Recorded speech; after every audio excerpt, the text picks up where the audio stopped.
Jadi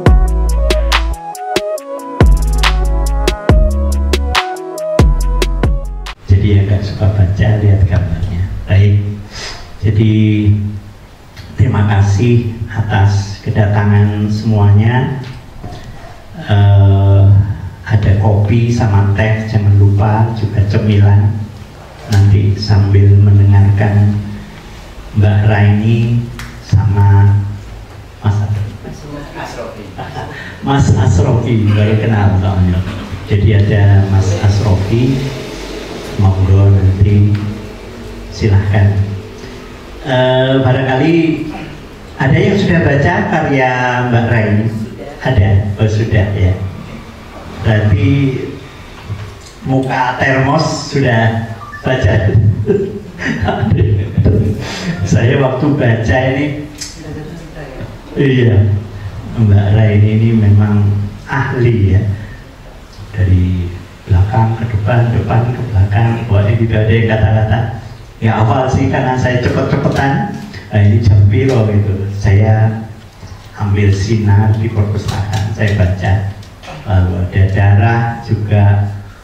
Aku gak cinta, bukan? Apa ya judulnya? Saya tidak cinta. Tidak jatuh cinta. Oh, tidak jatuh cinta. Iya, yang muka termos.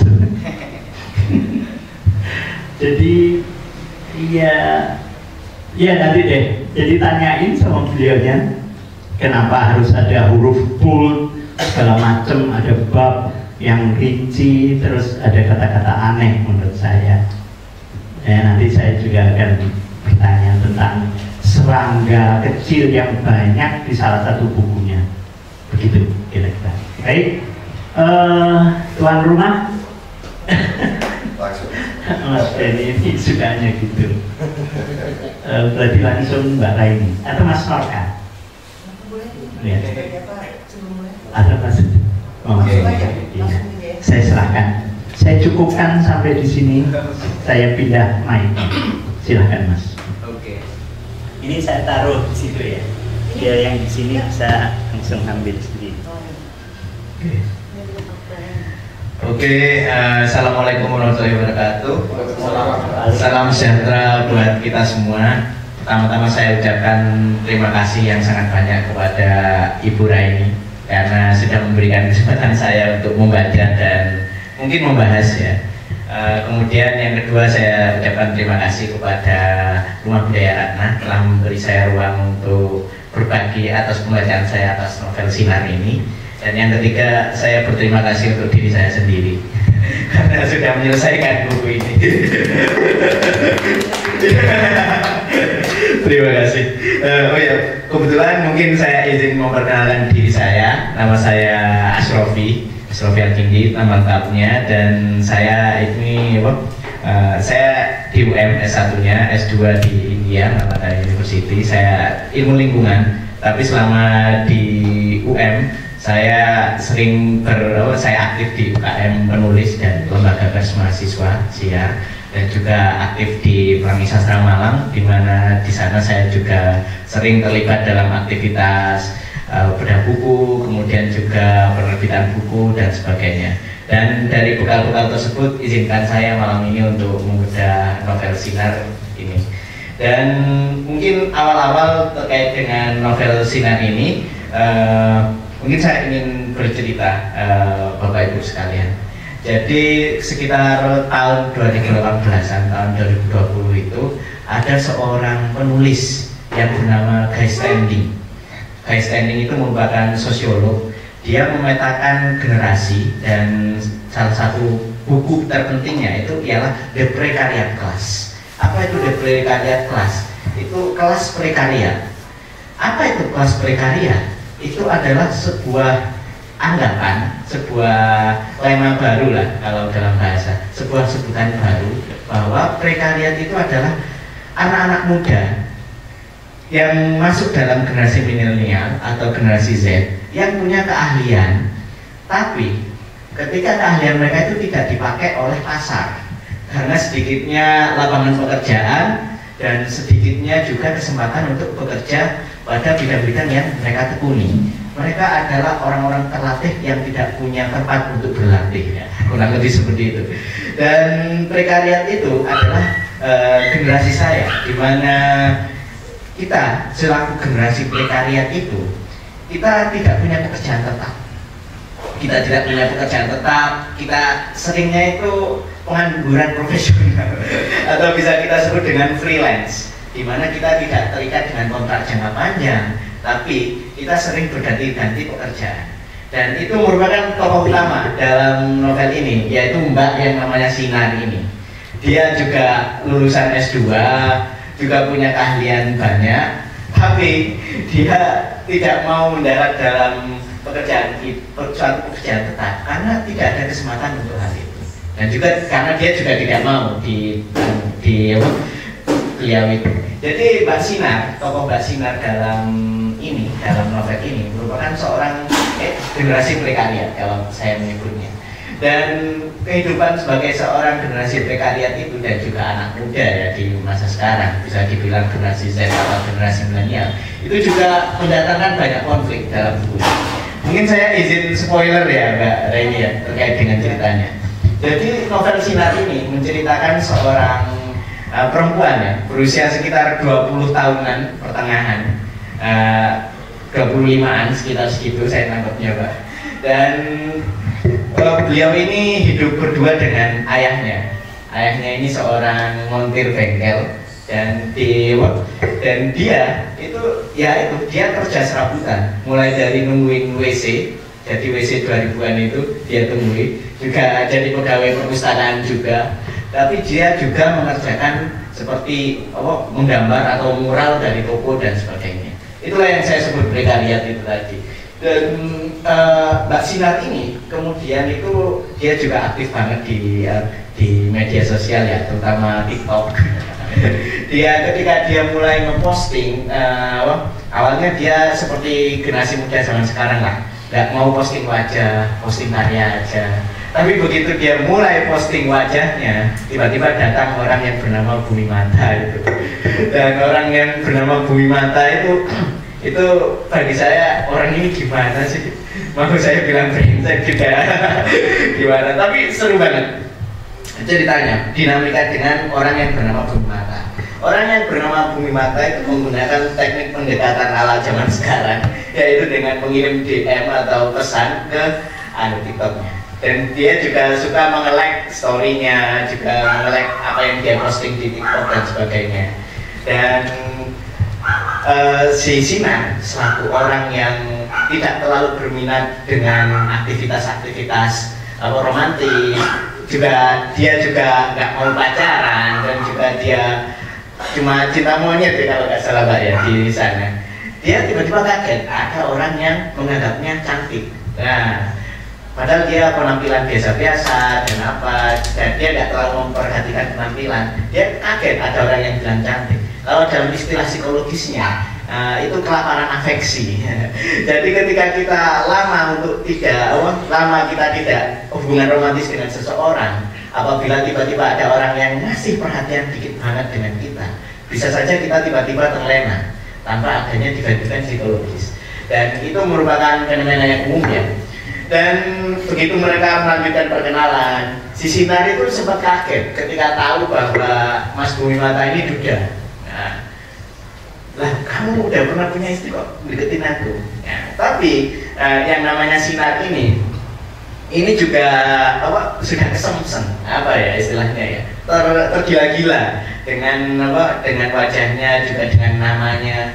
Ini mengingatkan saya pada salah satu anime ya, yang mungkin sekarang lagi tayang juga itu di YouTube, namanya Dandadan. Nah di situ tokoh utama itu dia sangat suka pada seseorang yang memiliki nama Kenta Kakura.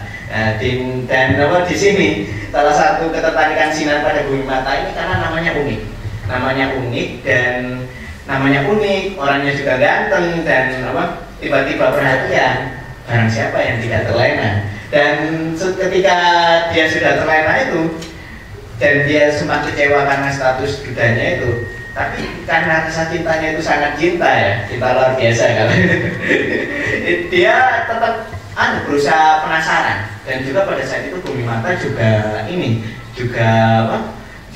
menunjukkan bahwa dia juga mengaku bahwa dia memang buta dan sudah berpisah jauh. Hingga akhirnya mereka menjalin sebuah hubungan, tapi ketika mereka menjalin hubungan, si Sinar ini sedikit risih dengan asistennya yang bernama Sandi itu. Kok dia tingkah lakunya kok lebih kok nggak kayak bos dan asisten ya, kok malah seperti seseorang yang sangat dekat banget. Dan Sinar ini saya rasa juga punya kekuatan Mbak ya, karena Sinar ini mimpi-mimpinya itu epic ya. Begitu, jadi Sinar ini menjalani dua kehidupan bagi saya. Ketika hidup di dunia nyata, deskripsinya ditulis dengan bahasa-bahasa realitas itu, tapi ketika masuk ke sekuen mimpi itu bahasanya itu mulai seperti kayak puisi, seperti Mbak Reng ini seperti berpuisi. Dan di dalam salah satu mimpi-mimpinya ini, si Sinar ini, di situ mulai ada clue bahwa Bumi Mata ini ternyata menyimpan rahasia yang lebih besar lagi.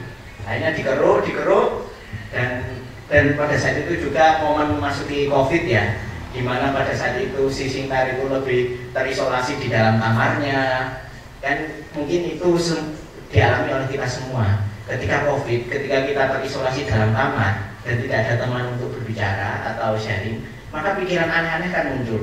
Nah, disitulah Sinar mulai merasakan, intuisinya seakan lebih tajam karena isolasi itu ya. Dia merasakan, oh bisa jadi nih antara Sandi dan Bumi Mata ini ada hubungan khusus. Sinar orangnya termasuk orang yang belak-belakan ya, langsung ditanyakan, tapi benar punya hubungan sama Sandi, Mas Bumi? Benar, mereka ternyata adalah pasangan sesama jenis. Dan itu mendatangkan shock yang sangat berat bagi Sinar. Belum lagi pada saat itu teman kerja freelance-nya, yaitu yang bernama Tuti itu ya, itu juga meninggal juga. Akhirnya disitulah Sinar naik turun emosinya. Dan banyak sekali cerita juga. Dan akhirnya yang namanya anak muda ya, ketika dia itu sedang stres, dia frekuensi postingannya itu semakin meninggi atau kadang menghilang. Itu umum terjadi kita bisa melihat orang yang tiba-tiba sering posting atau orang yang tiba-tiba tidak posting pasti ada mengalami masalah. Itu untuk orang yang yang aktif di media sosial ya. Dan Sinar ini kekecewaannya itu diarahkan dengan posting secara berlebihan itu. Dan akhirnya dia karena stres juga, dia akhirnya nge-live Instagram, nge-live TikTok itu. Di TikToknya itu dia curhat cerita gini kekecewaannya. Tapi walaupun dia sangat kecewa, dia masih sangat cinta kepada Mas Bumi Mata ini. Tapi dia kecewa banget, sebuah paradoks ya di sana ya. Dan di salah satu live-nya tiba-tiba itu ada netizen nyinyir. Nama akunnya Pink 099 kalau nggak salah. Itu netizen nyinyir yang mengatakan, ngapain kamu galau kepada orang yang bernama Bumi Mata itu? Sia-sia galau kepada orang itu. Orang itu bajingan. Orang itu tidak bagus. Ngapain kamu tangisi? Ngapain kamu si namanya Sinar ya, itu penasaran. Siapa sih kamu? Kenapa sih kamu kok resek banget di setiap live dan bagaimana? Akhirnya si Diki karena mungkin ya dengan kebelak-belakannya Sinar ini, akhirnya dia bilang bahwa dia dulu pernah jadi korbannya si Bumi Mata ini. Dan singkat cerita, setelah kelihatan dan akhirnya si Pink 099 ini nama aslinya Diki. Dia sendiri itu adalah korban dari Bumi Mata ya, korban dari Bumi Mata. Dan disitulah proses hukum mulai berjalan. Dan kita akhirnya sampai di bagian lumayan agak belakang ya. Ini saya tandai beberapa momen-momen penting. Di bagian belakang itu ternyata kita tahu backgroundnya si Bumi Mata ini. Ini merupakan fenomena yang ada secara saintifik ya, bahwa korban kekerasan seksual sangat berpotensi akan menjadi pelaku kekerasan seksual juga di masa dewasanya. Maka dari situ perlu adanya mitigasi psikologis kalau nggak salah, atau mitigasi khusus agar rantai lingkaran setan kekerasan seksual itu tidak akan terjadi. Nah, disitulah ketahuan bahwa Bumi Mata itu pernah jadi korban juga. Bagaimana detailnya? Silakan membaca. Dan itu jadi misteri juga ya. Dan akhirnya sendiri mungkin ibunya itu semacam jadi guardian angel bagi ini ya Sinar. Setiap ibunya itu muncul, ibu dan termasuk karakter fantasinya yang bernama Bingung itu muncul di mimpinya. Akhirnya lambat laun Sinar nggak lagi tergantung pada cinta yang toksik itu. Dia akhirnya menemukan sebuah komunitas, dan di komunitas itulah dia menemukan jalan baru untuk hidupnya. Mungkin itu kisahnya ya. Mungkin itu istilahnya recap dari kisahnya Sinar di buku ini. Kalau saya bahas secara teknis, buku ini menulis isu yang sangat berat, tapi dengan bahasa yang ringan. Teman-teman, saran saya silakan membaca karena buku ini sangat ringan untuk dibaca. Satu bab itu sendiri berkisar antara 2-3 lembar, dan setiap bab itu ada kisah-kisah khusus di mana konflik itu terjadi dan sebagainya. Kalau terkait dengan teknis secara sastra ya, latar belakang waktunya itu jelas menjelang COVID dan ketika COVID dan pasca COVID, walaupun masih singkat di belakang. Kemudian juga di sini terkait dengan alurnya itu linear dari depan ke belakang. Namun kadang dari saya pribadi penilaian saya, ada beberapa scene yang kadang melompat-lompat, dan itu kadang juga agak mengganggu juga ya. Tapi disitulah uniknya itu. Scene yang lompat-lompat itu kalau kita baca 2 kali, kita akhirnya akan paham bahwa ini akan mengarah ke sini, ini akan mengarah ke sini. Kalau dalam bahasa sastranya itu foreshadowing. Apa ya? Foreshadowing itu ngasih ancer-ancer kalau bahasa Jawanya itu, bahwa ini akan terjadi ke sini dan ini akan terjadi ke sini. Kemudian terkait tokoh dan penokohan, saya suka Sinar ini bisa dibilang merepresentasikan benar-benar anak muda zaman sekarang ya, yang kerjaan serabutnya itu banyak. Saya heran bagaimana Bura ini bisa menjadi karakter yang muda itu, padahal beliau sudah tidak muda. Mungkin Mbak Bu ya. Mungkin Bura ini bisa cerita bagaimana cara beliau menjadi muda di novelnya. Itu patut untuk kita ulik teman-teman sekalian. Kemudian juga ini juga ya, tokoh Bumi Mata ini juga saya kalau ini ya ada sebuah cameo ya dalam karya sastra atau karya film ya. Saya merupakan orang yang sering menonton film, series juga anime dan sebagainya. Di situ ada tulisan kayak gini. Ketika suatu karakter itu bikin kamu suka banget, atau ketika suatu karakter ini bikin kamu suka banget, itu berarti karakternya bagus. Dan saya memang sangat suka ke karakternya Sinar ya, dengan karakternya yang benar-benar real, dan itu yang saya mengalami langsung. Tapi kalau dengan karakternya Bumi Mata, saya sebel banget. Saya sebel banget ke karakter ini, dan ini orang sudah mempermainkan anak muda. Tapi untuk karakter selain Sinar dan Bumi Mata, saya sayang sekali ya, tokoh dan penokohannya itu mungkin agak kurang, dan jadinya ini yang saya sesalkan. Mengapa karakter-karakter hubungan Sinar dengan teman-teman di perpustakaannya itu tidak kurang dijahit dengan baik. Ada representasi Andre selaku gamer, saya pribadi, dan tapi saya kurang ngerasa gamernya Andre itu kurang. Kemudian Tuti dan 3 teman wirausahawan itu, saya juga heran, Tuti yang kurang interaksi sama Sinar kok tiba-tiba Sinar shock banget ya. Itu suatu pertanyaan dari saya.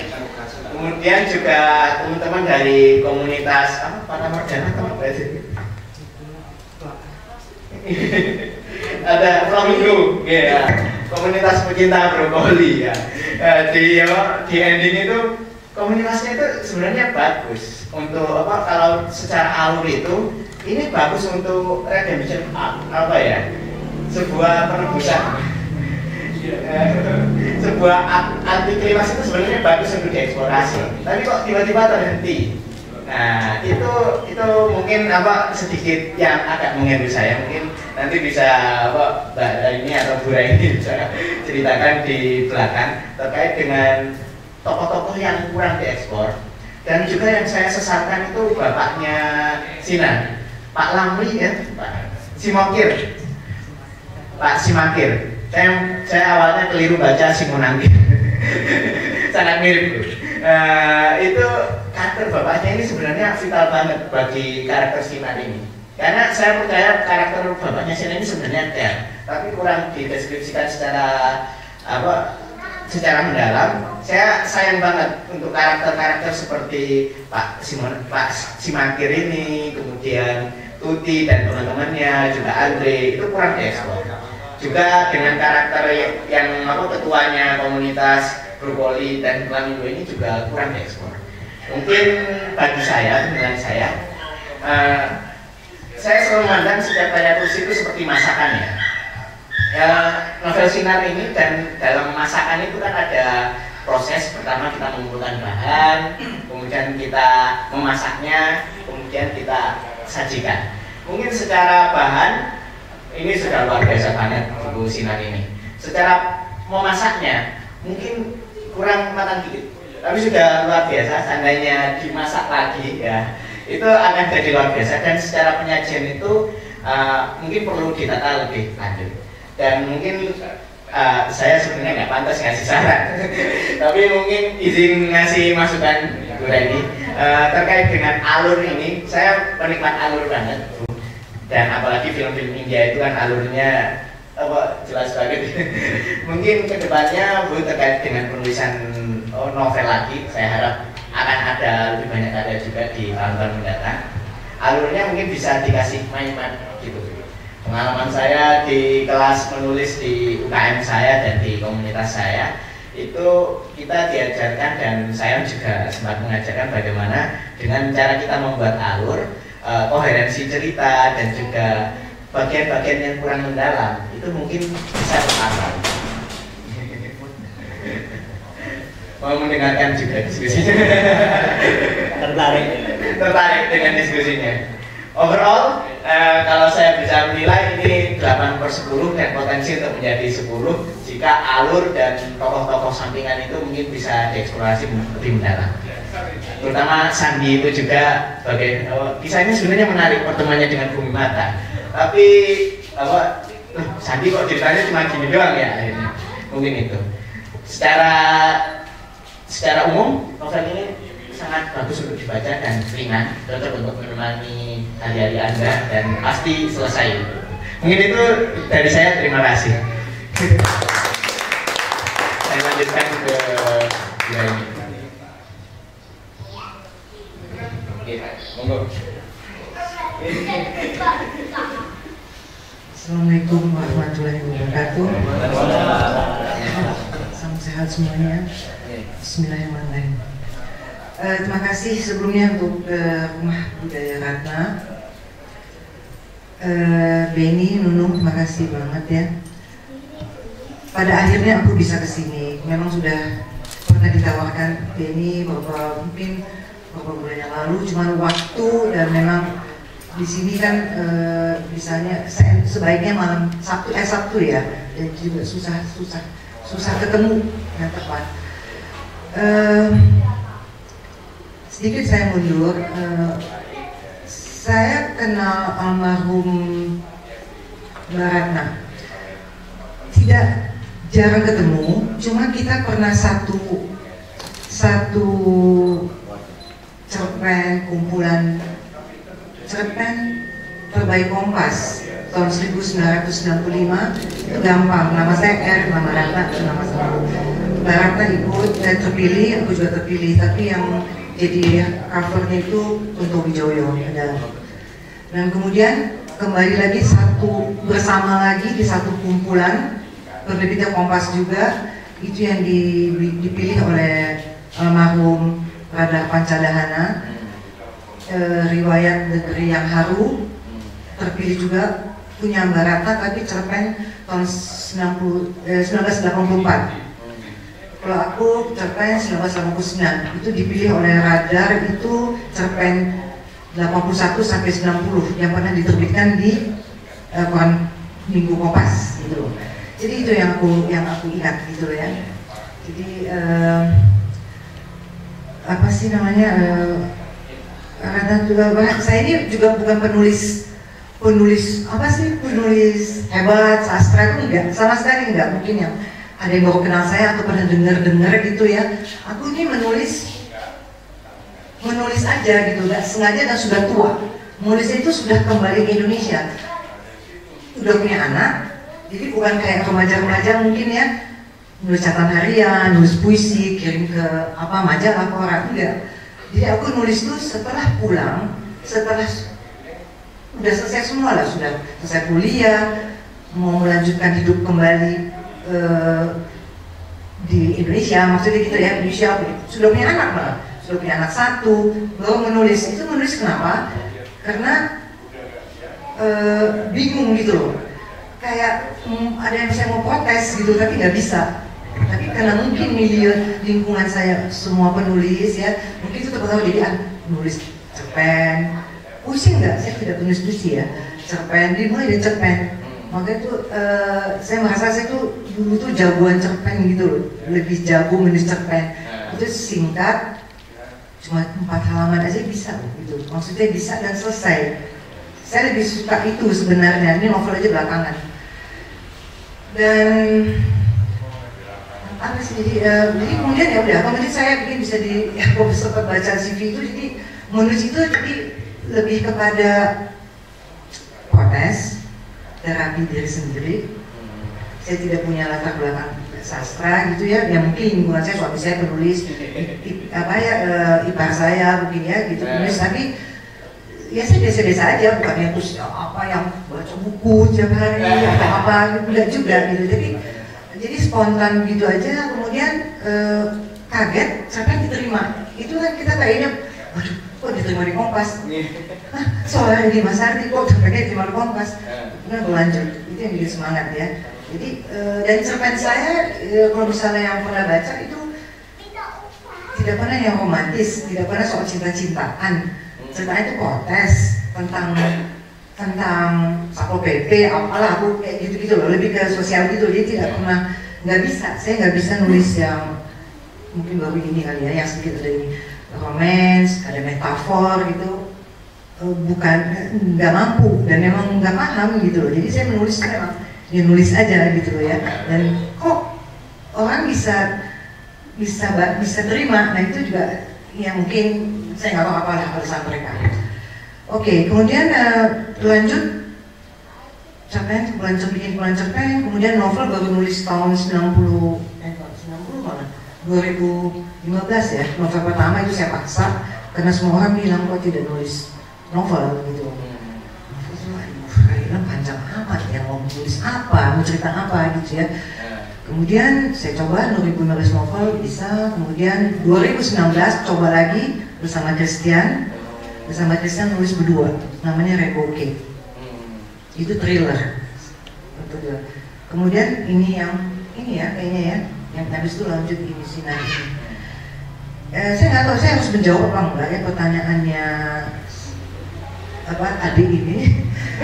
Saya harus jawab atau enggak ya, karena gini, saya nggak tahu, mungkin Bapak bisa bantu aku nggak sih, apa sih sebenarnya? Karena aku tuh gini loh, saya tuh kalau udah nulis suka launching ya, tapi saya nggak suka menjelas-jelaskan. Silakan ada orang bahas, dan kalau mungkin ada pertanyaan mungkin apa ya?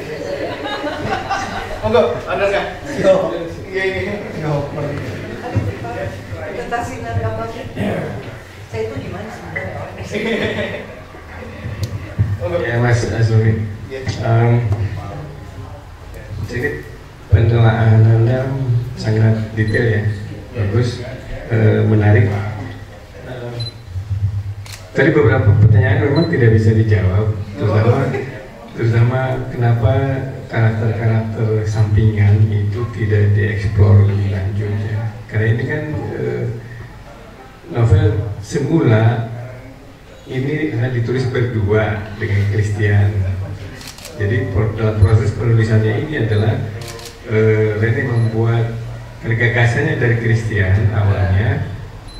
Tadi mana ya, lagi di Bali atau lagi pesawat, saya punya cerita ini di WhatsApp kan, saya ini tertarik untuk melanjutkan.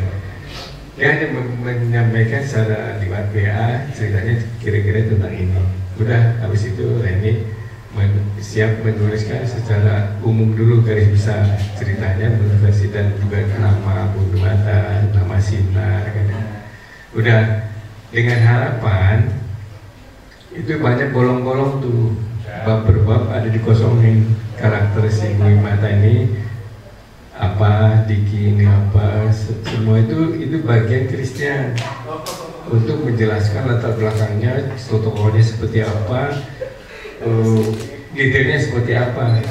Itu udah dibikin dan ditunggu berbulan-bulan, bertahun, akhirnya tidak juga karena kesibukan Christian sebagai pekerja sosial ya, dia juga aktif dan juga teman Mas Robi ya, dia juga S2 di teater juga, nyanyi juga, dan dia kerja sosial di Surabaya, menangani anak-anak gelandangan, sekarang menjadi ahli untuk anak-anak berkebutuhan khusus dan kegiatannya luar biasa, sehingga komunikasi pun sulit, tidak bisa berjalan. Akhirnya saya kan baca, saya kalau Reni sudah punya ide, saya yang pusing, ini pasti nanti aku yang edit.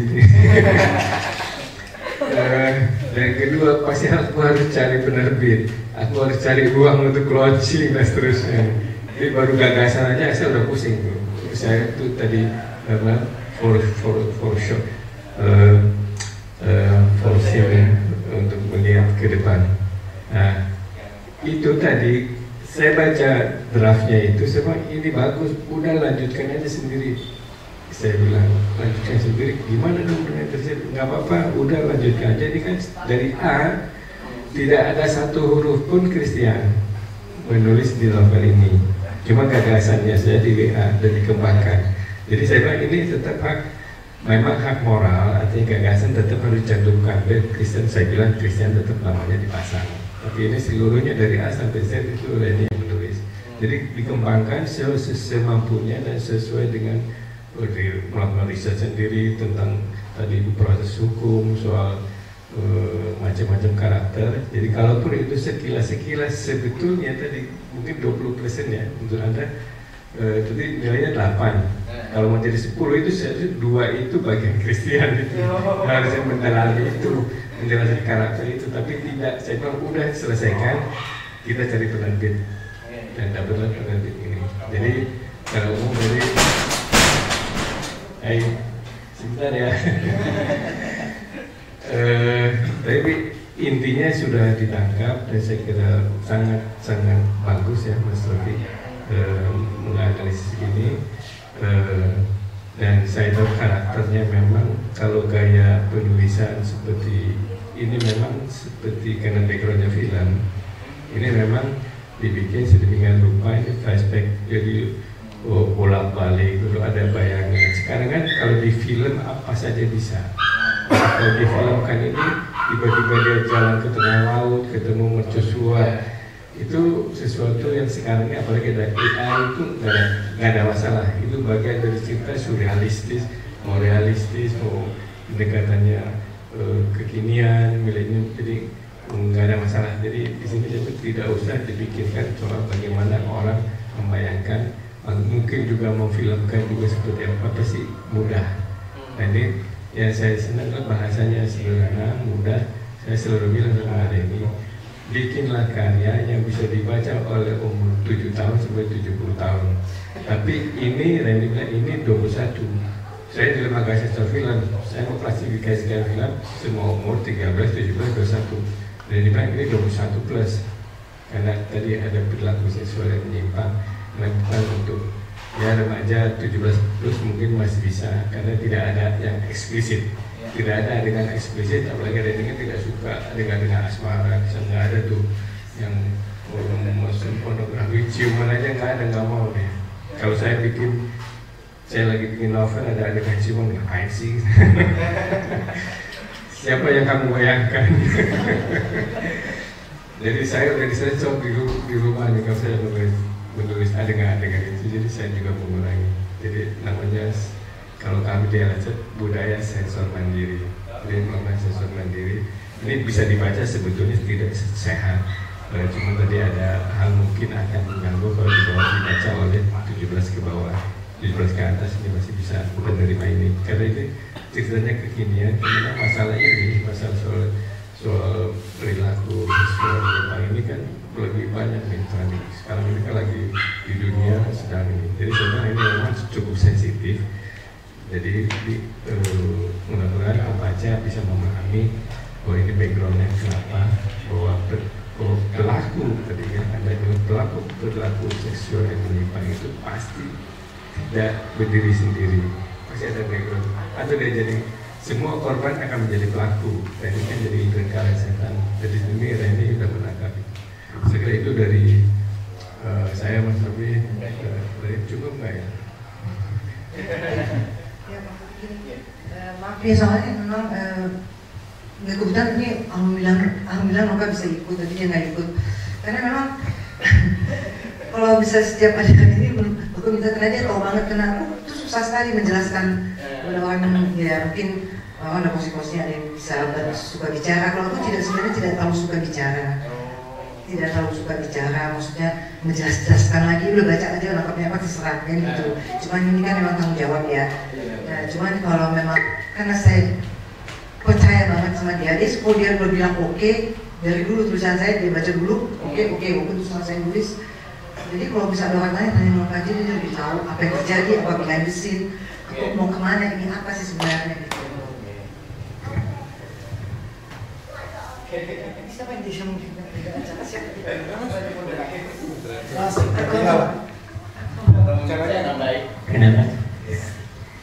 Kenapa Mas?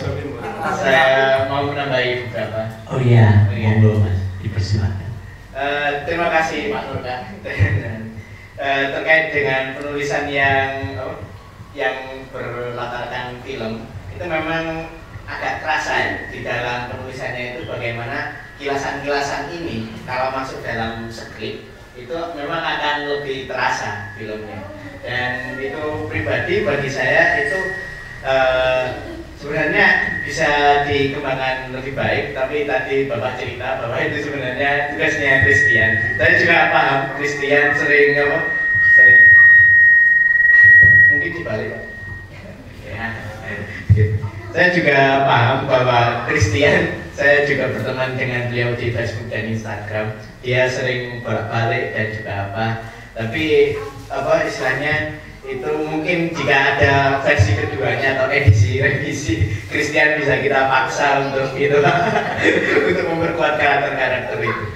Dan mungkin terkait dengan penulisan cerpen prosa yang berbau dengan film, yang maksudnya yang ala-ala skrip atau ala-ala scene di film, mungkin ada beberapa kumpulan cerpen pendek yang bisa saya rekomendasikan Bu dan Pak, yang mungkin bisa jadi inspirasi juga. Dan ada juga satu novel juga yang dalam penggambaran film, penggambaran adegannya itu mirip dengan apa yang kita lihat di film, dan mungkin itu bisa mengimprove terkait dengan ini.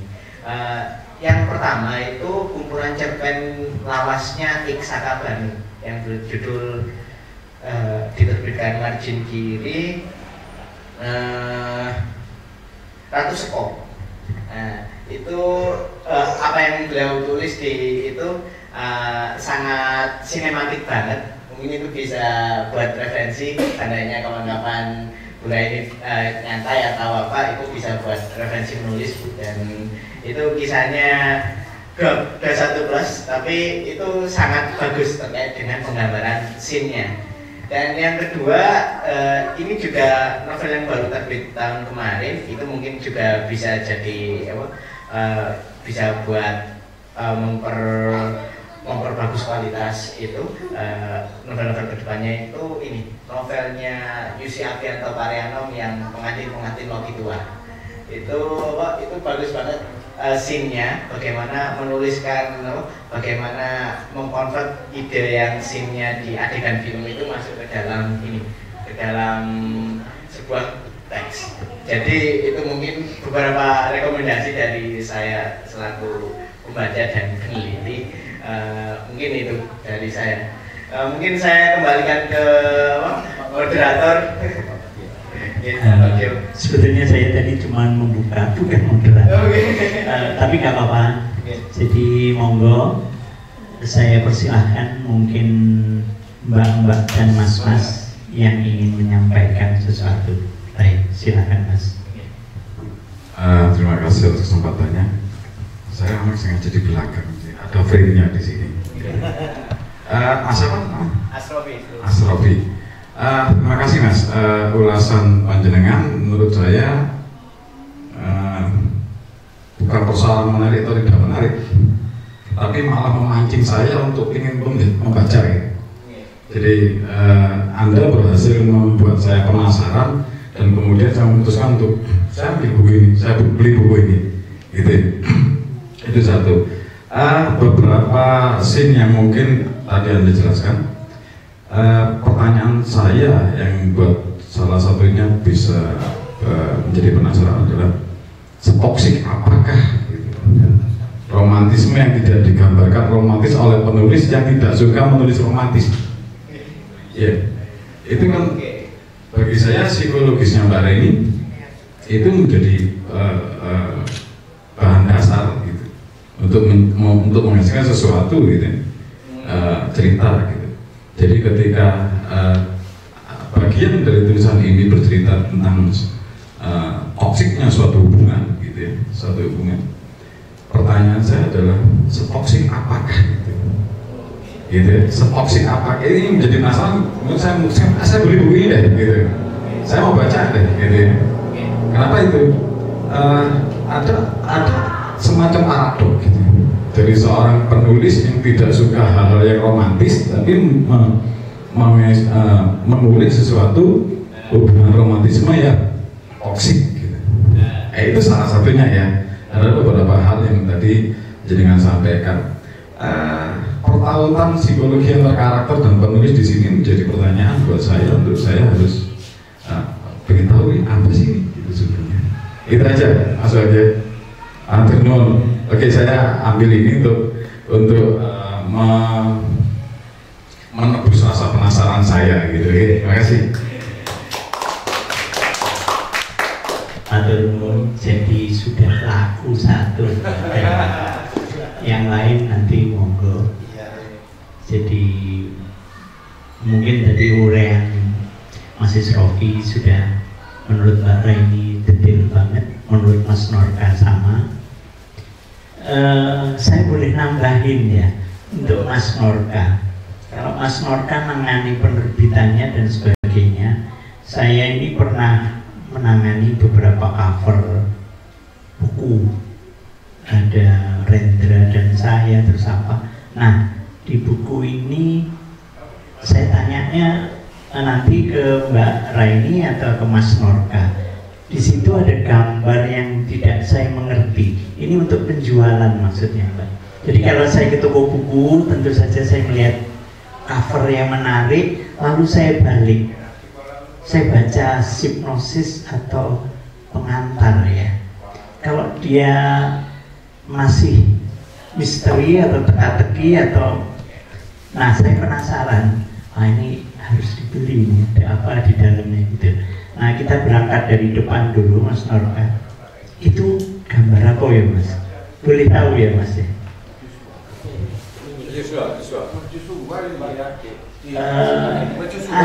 Mercusuar atau pelampung suar. Kalau mercusuar ada di sebuah pulau atau di daratan. Kalau pelampung suar dia memberi tanda supaya nggak dekat-dekat dengan karang, biasanya gitu. Oh jadi pelampung suar ini sih. Mercusuar ini Pak? Oke, mercusuar, baik. Karena itu yang bikin fotonya Mbak Raini, kalau nggak salah ya. Iya, jadi itu fotonya yang motret Mbak Raini. Yang kedua Mas, kita berangkat ke cover belakang. Boleh saya pinjem Mas non sewu? Ya, jadi di belakang ini Mbak Raini, saya nggak pakai kacamata. Yang ada horizon ini selesai di sana Mbak, seharusnya ya. Kalau saya yang beli, saya bacanya atau saya yang jualan, saya nulisnya hanya sebatas horizon itu. Di bawah horizon saya nggak tulis lagi. Maksudnya curious ya, supaya itu menarik gitu. Jadi kita kan banyak nanya-nanya ini kayak apa. Apalagi sepintas mungkin kalau di Gramedia ada yang dibuka satu ya, dia sepintas kayak saya tadi ada hubungan yang 3 orang itu ya, yang menurut banyak orang mungkin aneh di sini. Tapi di film saya nonton Netflix sudah banyak, jadi kita udah terbiasa ya, nggak heran lagi hubungan yang semacam itu. Tapi di sini belum tampak ya, mungkin ya udah. Hanya itu saja Mas Norkan. Jadi ini berkaitan sama pemasaran ya Mas ya. Saya melihatnya dari sudut dodolan ya Mas ya. Jadi buat mereka penasaran, terus gambar depan ya ora apa-apa Mas. Karena ya saya tadi mikirnya apa ya Mbak. Saya lihat yang motret Mbak Raini sendiri ya. Jadi saya tanyakan beliaunya. Jadi begitu saja, nanti yang di dalam saya akan menunggu yang lain komen dulu. Monggo, yang lain silakan. Baik. Namanya Mbak siapa? Boleh memperkenalkan? Saya Bu Lili Indrawati, suami saya Didi tadi. Beliau seniman malang, kalau saya orang biasa. Pertama kali saya mau minta maaf pada Mbak Reni soal anak saya Christian.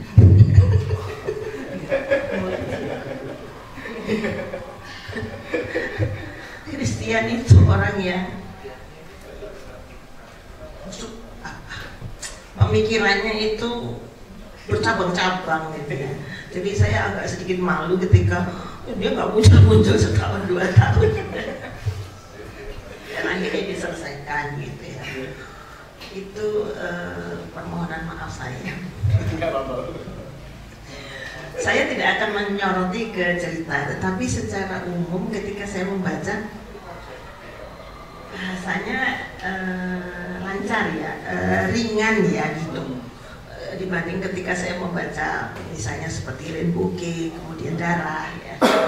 Ini mudah gitu ya, apa namanya, lancar itu otak saya. Cuman yang jadi pertanyaan saya itu, mungkin kita sama-sama bergerak di bidang seni gitu ya. Kok bisa ya nulis berkolaborasi gitu ya? Berarti Mbak Reni ini gak egois loh gitu ya. Itu berbeda dengan kami. Kadang-kadang masalah, jadi kami tidak akan saling memberi masukan gitu. Ya sudah kamu ya kamu, ya aku gitu ya. Kita tidak mungkin berkolaborasi di dalam satu karya, nggak mungkin gitu. Itu di dalam seni rupa gitu. Tapi kok ini kok bisa ya gitu. Kalau di dalam seni rupa harus serendah apa saya merendahkan diri atau suami saya merendahkan diri sampai kita bisa membuat karya bersama gitu. Seperti Mbak Reni kemudian dengan Mas Noka bisa gitu ya. Tapi kami tidak bisa, dan kebetulan juga style terus kemudian apa ya, kalau mungkin di itu style lewat bahasa ya, teknis itu kami sudah berbeda. Nah itu yang membuat saya bertanya kok bisa ya gitu. Dan itu ada seniman Indonesia, seniman Jogja yang begitu, tapi orang desain gitu. Jadi dua-duanya adalah orang desain. Nah desain itu di sana ada objektivitas, beda dengan seni gitu. Nah, ada siapa namanya, Indigo Rilas ya, yang terdiri dari dua sosok, yaitu Miko dan istrinya Santi. Itu mereka karyanya kolaborasi gitu. Dan mereka adalah desainer yang kemudian merasa terkekang oleh kerja desain yang harus objektif gitu ya, yang harus dan menjadi karya mereka sendiri yang khas gitu. Dan mereka bisa berkolaborasi dengan desainer lain gitu. Saya dengan Lulu Lutfi Labibi gitu di proyek internasional seperti itu bisa gitu. Nah, ini yang saya kagumi itu adalah orang-orang yang bisa berkolaborasi gitu. Orang seni yang bisa bekerja sama atau menyatukan ide teknis gitu ya, bahkan mungkin style gitu, itu kan harus turunnya sampai di kaki gitu ya. Ini orang-orang hebat buat saya gitu. Tapi kok di seni rupa nggak bisa, kamu nggak boleh, nggak bisa, kamu nggak boleh, ini saya gitu ya kan, seperti itu gitu. Jadi bagaimana sih menurunkan ego sampai bisa berkolaborasi seperti itu? Itu yang juga pernah saya tanyakan pada Miko dan Santi gitu, bagaimana bisa gitu ya?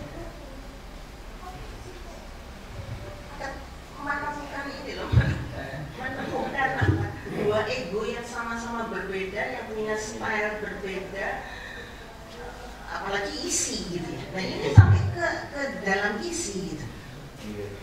Ya, itu yang ingin saya tanyakan dan ingin dijawab oleh kedua suami istri ini. Jadi ini kedua suami istri yang kedua yang saya jumpai di luar seni rupa yang bisa berkolaborasi gitu ya. Dan itu saya merasa itu hebat gitu. Kemudian ketika membaca Sinar, ada kecurigaan saya gitu. Ini idenya dari Christian, jangan-jangan Sinar itu adalah dia gitu.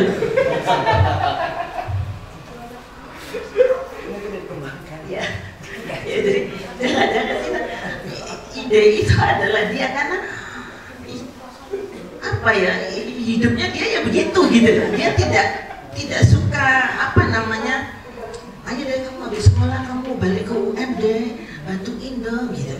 Oh iya Bu, tapi akhirnya enggak gitu ya. Jadi idenya dia tuh macam-macam. Bu, saya mau ini apa namanya ke Kalimantan, saya mau jadi apa itu namanya, orang hutan gitu ya. Jangan deh kamu nanti jadi orang hutan juga, saya gitu, nggak usah. Tiba-tiba datang ngobrol, Bu, aku mau jadi biarawan. Jadi pikirannya tuh loncat gitu loh. Jangan-jangan ini dia gitu ya. Curiga. Dan itu boleh kan saya curiga gitu ya. Jangan-jangan dia nanti mencekokkan idenya gitu ya. Nah itu apa namanya, kecurigaan saya pada kolaborasi itu siapa yang lebih dominan gitu.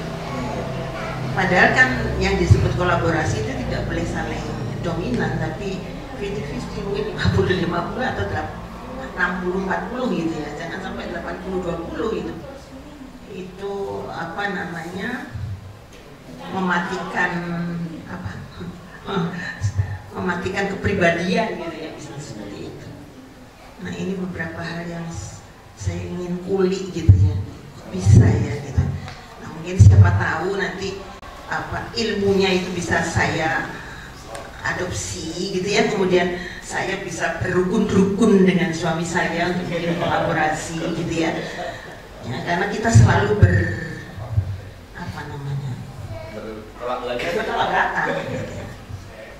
bertolak belakang gitu. Itu mungkin yang saya sambil mau apa namanya, langsung kafruh gitu ya. Begitu hebatnya orang-orang yang bisa berkolaborasi di dalam seni gitu. Karena seni itu ego kan. Terima kasih. Oke, yang tadi Nun sewu Bunda, jadi saya nggak tahu ya. Jadi malam ini luar biasa karena ibundanya Mas Christian hadir. Jadi sangat luar biasa, jarang kan ya. Udah buku tiba-tiba ada ibundanya yang muncul gitu ya. Iya, jadi begitulah. Dan menjelaskan dengan kecurigaannya bahwa Mas Christian itu sinar. Beruntung Mbak Raini nggak dicekokin apa-apa, Karena menurut saya Mbak Raini 100% ya Mas Norka ngarangnya ya. Karena Mas Christian hilang. Nah begitu. Baik, disambung dengan yang lain barangkali ada. Dijawab dulu. Oh dijawab dulu ya. Oh ke Dari pertanyaan siapa tadi, Pak? oh iya masih setuju. Iya. Pertanyaannya Bunda Christian. Ovan, Mas Ovan kan bertanya tadi. Oh begitu ya. Jadi Mas Ovan, kembali ke Mas Ovan dulu ya Mas. Jadi ada dua berarti ya Mas ya. Monggo. Kalau yang tadi bukan pertanyaan Mas dari saya. Apa? Ya kalau boleh merendah saran Mas. Karena kita jualan ya Mas ya. Monggo Mas. Mas Tovan gimana? Oh ya. Di luar ini.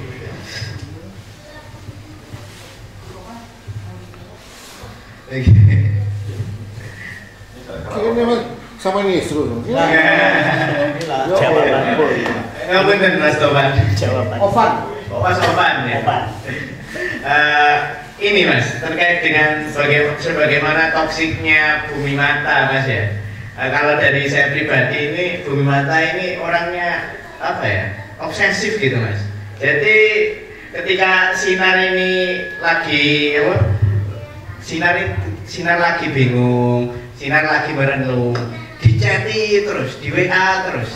Dan apa, ketika sinar juga lagi ingin di rumah, didatangi rumahnya, dia seolah-olah ingin memaksakan kehendaknya itu. Dan juga betapa toksiknya Bumi Mata ini.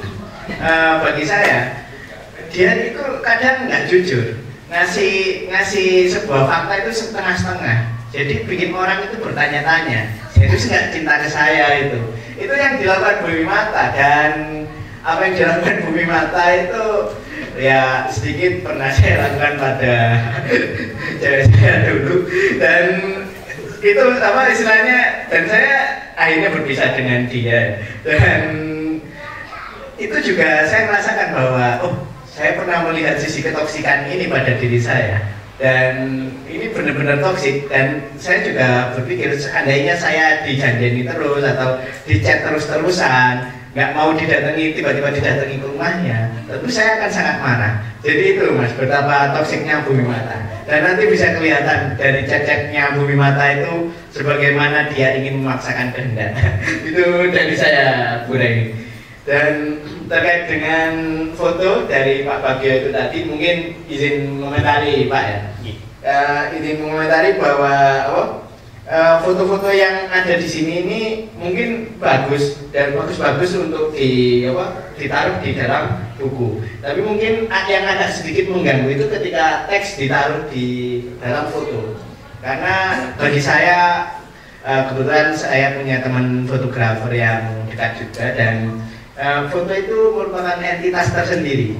Jadi kalau tiba-tiba itu dikasih tulisan di atasnya, itu kadang-kala juga selain membuat bingung, juga mengacaukan sekuen transisi antara dunia mimpi dan dunia realitasnya sinar juga.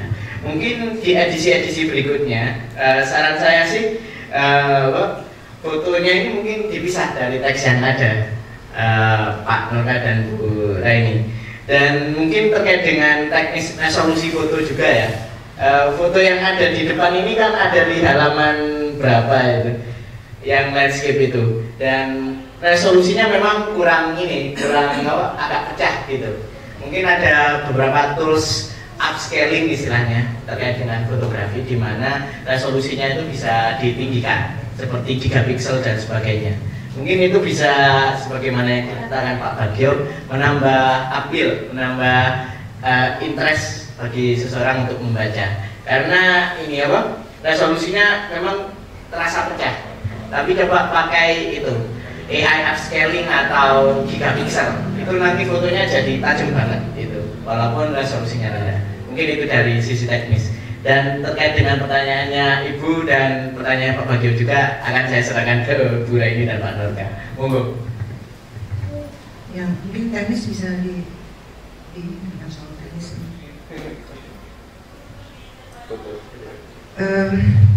Ini juga bukan untuk memenangkan diri ya, maksud saya apa ya? ini memang disesuaikan pada layout ya, waktu itu layout. Kemudian ini memang maunya saya. Jadi gini, mungkin setiap orang beda ya. Saya tuh sebenarnya kasarnya tuh suka menghancurkannya bukan yang hancur apa. Jadi harusnya begini suka ya gitulah ya gitu. Jadi mungkin ini kayaknya nggak ini ya kenapa enggak kayak gitu loh ya gitu. Cuman memang karena fotonya foto yang pribadi ya bukan khusus gitu ya. Jadi apa yang ada memang yang saya punya saya kasih ke Kanoka, lupa kasih ke lewat ya semuanya kasih ke Marcelo yang atur ini. Jadi emang maunya emang mau ditimpa-timpa gini tapi memang kalau bisa sih terbaca kan memang ya. Maunya emang mau ditimpa gini. Terus kalau ini aku nggak ngerti kalau masalah harus ini kalau saya sih fine aja. Mungkin ada orang yang ingin terganggu sedikit. Kalau cover ada masalah nggak tadi masalah ya? Nggak. Kalau resolusi ini udah berkali-kali macam ini ya biasanya ini masalah teknis ya. Iya, jadi bukan resolusi tapi sinar ya, agak sinar ya, tapi ininya ini. Iya, jadi kenapa ya, harus gitu ya sinar khususnya matahari gitu ya apa atau yang lain atau matahari gitu atau ya gimana ya kayak gitu jadi itu yang biasanya gitu. Iya, aku nggak bisa menjelaskan kalau itu. Memang aku karena ini menulisnya ini ya ada semua ada cerita di belakang ini ya. Jadi ini saya paksa bukan terpaksa ya. Dan saya bertanggung jawab ini karena ini novel yang ketiga untuk saya.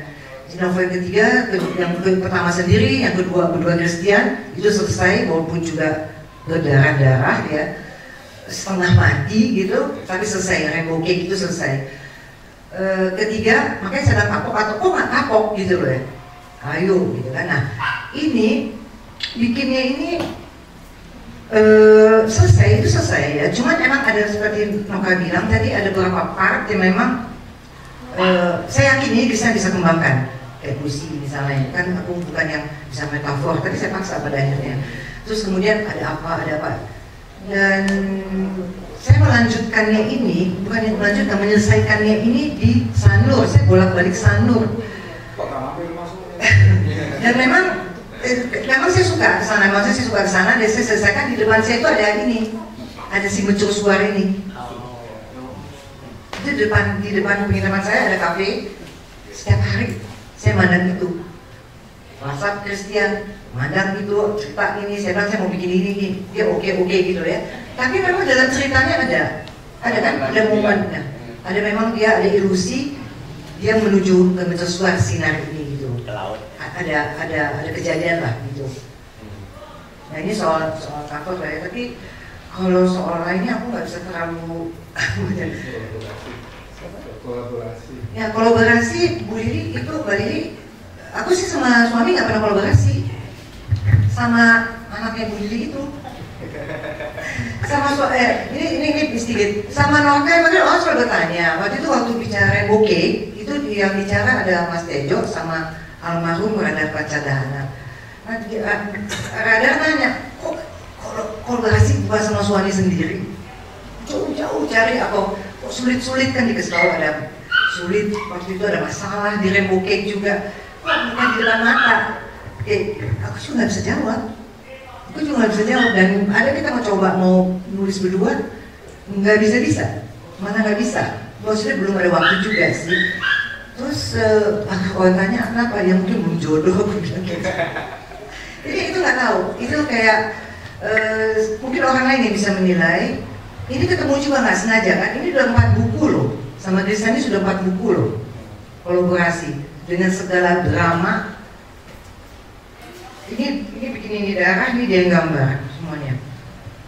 Ini dia merespon dari kata-kata yang saya bikin. Ini saat waktu saya membuat sinar ini. Jadi itu nggak tahu menahan ego atau kayak Rainbow Cake itu sama-sama loh. Jadi bukannya dia sepotong, saya sepotong kayak orang bikin puisi antologi, bukan. Jadi benar-benar baur. Itu Noka tahu banget. Karena pada akhirnya dia terakhir diedit di dia. Itu udah nggak ada yang tahu tulisan saya mana, tulisan saya mana, udah nggak ada yang tahu. Ya, gue bisa diceritakan sedikit biar kita kolaborasi, biar nggak penasaran.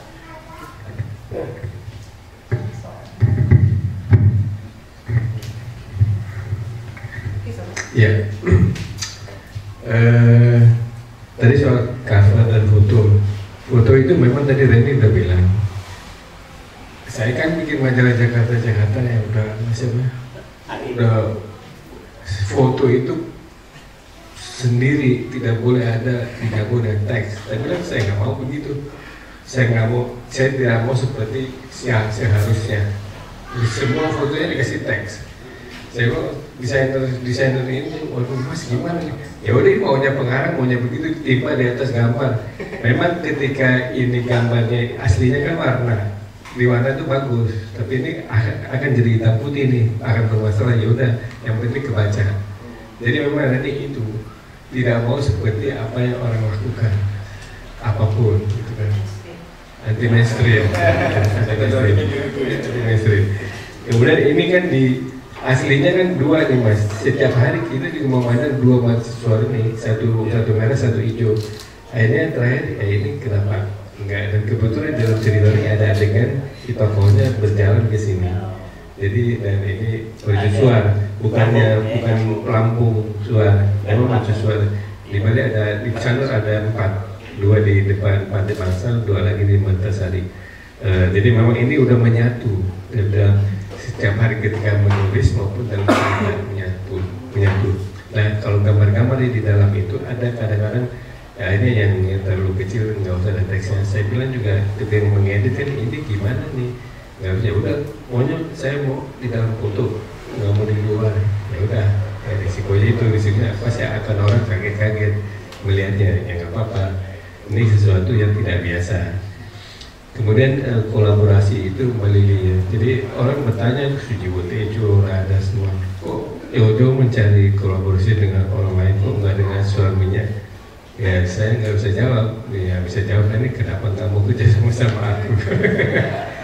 Tapi memang ini kerjasama selalu.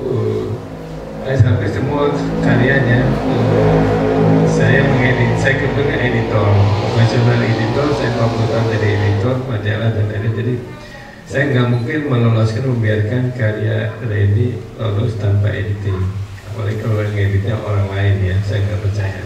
Harus dari saya lulus dulu, terserah editor yang lain kalau mau mengubah. Tapi saya nggak, sama seperti saya di majalah, saya tidak mungkin meloloskan tulisan siapapun termasuk Redbell tanpa melalui saya. Saya harus mengedit. Nah ini. Jadi kerjasamanya itu kerjasama 3 jadinya. Saya sebagai editor. Kemudian dalam kasus Rainbow Cake itu part-partnya mereka berdua ini saling kirim bolak-balik itu menyatu. Prosesnya juga tidak lancar. Sebetulnya ada banyak kendala, banyak drama, tapi jadi. Nah saya bagaimana mengedit dua style bahasa bisa menyatu supaya orang membaca ini jadi satu. Dan ketika selesai saya edit, Reni dari Christian juga nggak ngerti yang mana bagian saya, karena sudah melebur, yang mana gaya saya nggak ada. Jadi gayanya adalah gaya saya, mungkin selera saya dan selera bahasanya menjadi utuh. Nah itu memang diperlukan editor yang memang bisa memahami dua-duanya. Jadi saya kira Rocky itu kerjasama yang lancar dan endingnya secara kesatuan menyatu. Ini harusnya berdua, tapi hanya jadi sendiri. Ada bolong-bolong yang nggak bisa diisi, tapi karena tadi bukan dikejar waktu, tapi kemungkinan segera selesai karena masih ada nulis yang lain. Saya juga lagi sibuk juga, ini saya juga lagi sibuk. Jadi ya inilah dan jadi.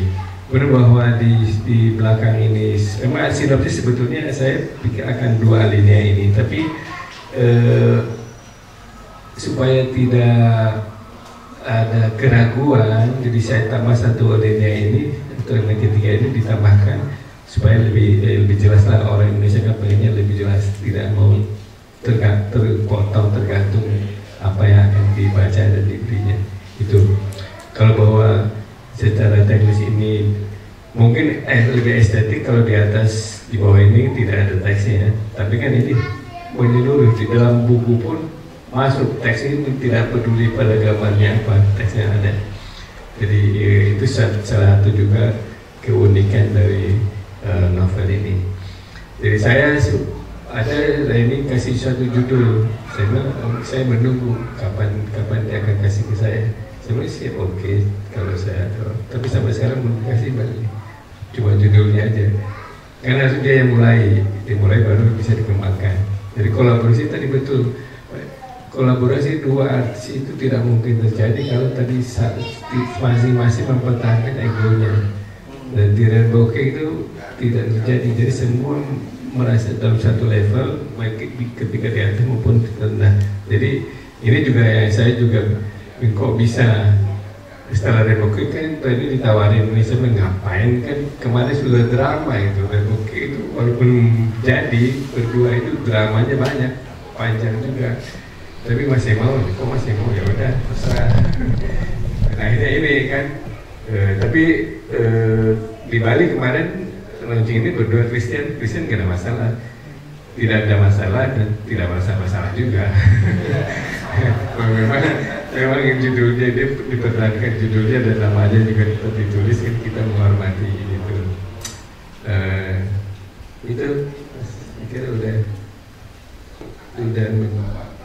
menjawab semuanya. Terima kasih. Mungkin saya bisa nambah sedikit.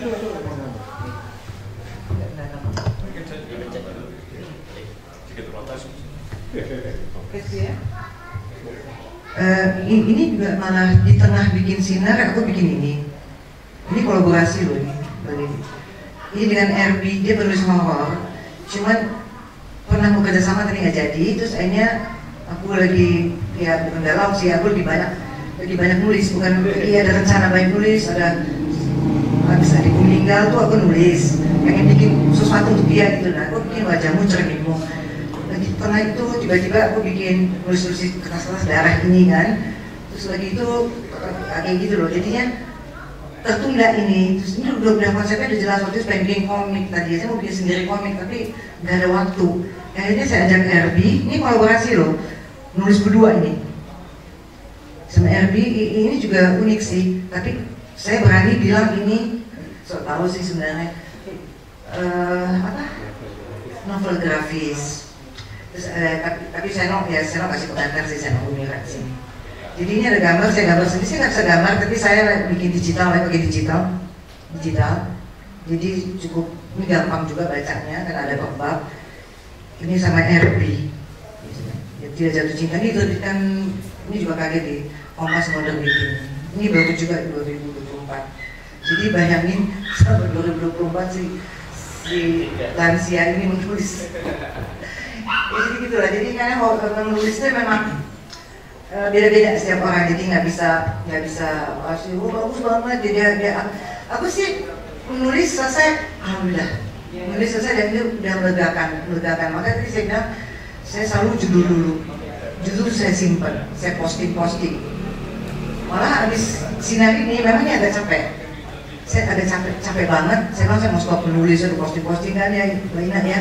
Aku mau stop menulis, bodoh lagi kayak gitu. Ini capek sekali memang ini. Ini agak capek saya memang. Karena memang karena bukan ide saya, ya kan. Jadi kayak susah, tidak sulit, cuman harus saya kembangkan dan itu dengan kisah yang unik banget gitu loh. Jadinya memberat banget ini untuk saya.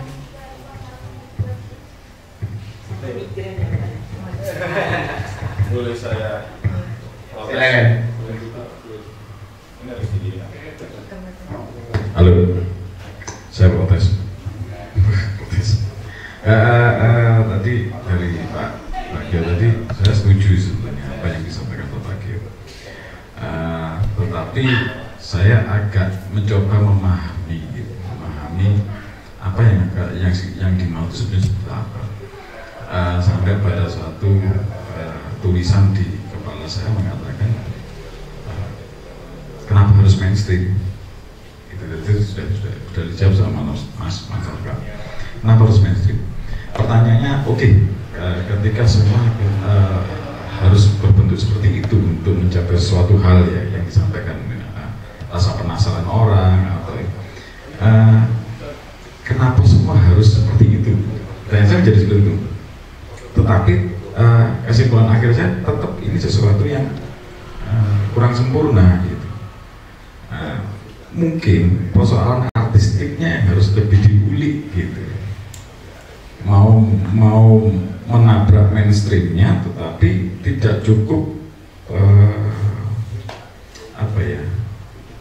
tidak cukup terdukung oleh hal-hal yang sehingga sisi artistiknya hilang gitu. Sehingga boleh ada semacam itu seperti yang dikatakan Pak Bagir, ya benar tuh. Kalau mau tidak mainstream, ya benar juga, nggak bisa disalahkan sebetulnya. Cuma bagaimana itu tetap tidak mainstream, tetapi rasa penasaran orang masih ini dan orang tertarik gitu, secara visual masih sangat menarik gitu. Nah itu satu yang di sana.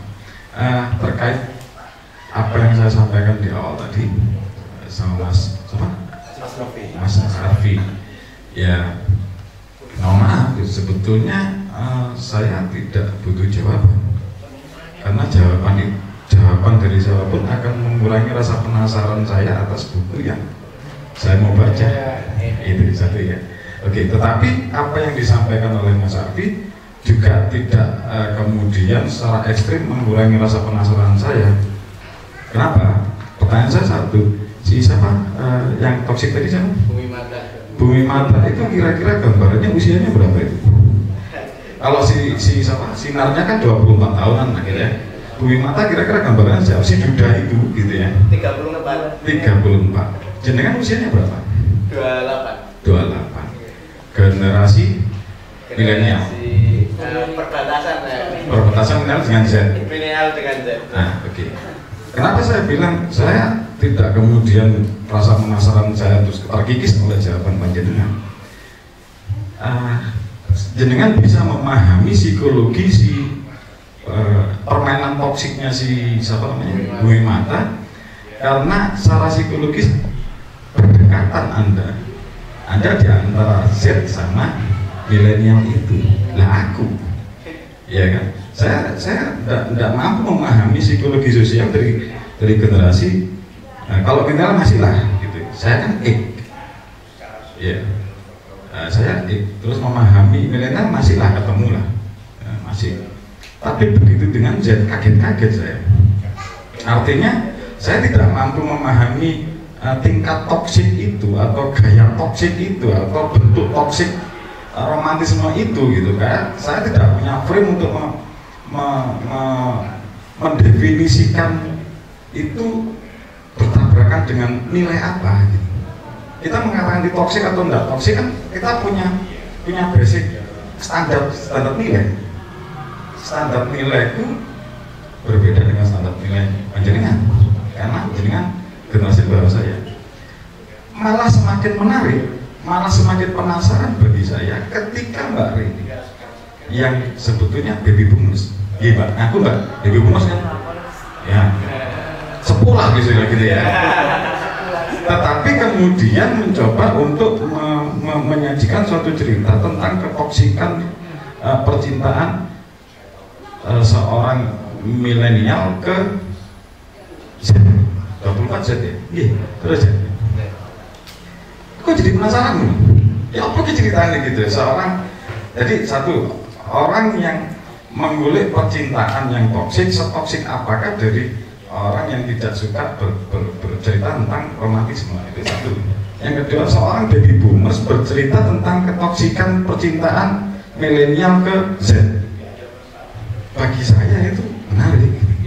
Saya bayangkan risetnya ya apa ini? Risetnya gimana? Riset psikologi sosialnya seperti apa gitu. Nah, apa yang dimaterikan dalam bentuk kata, apa kalimat-kalimat, paragraf-paragraf dan sebagainya untuk menyampaikan cerita-cerita itu kemenarikan saya kemudian gitu loh.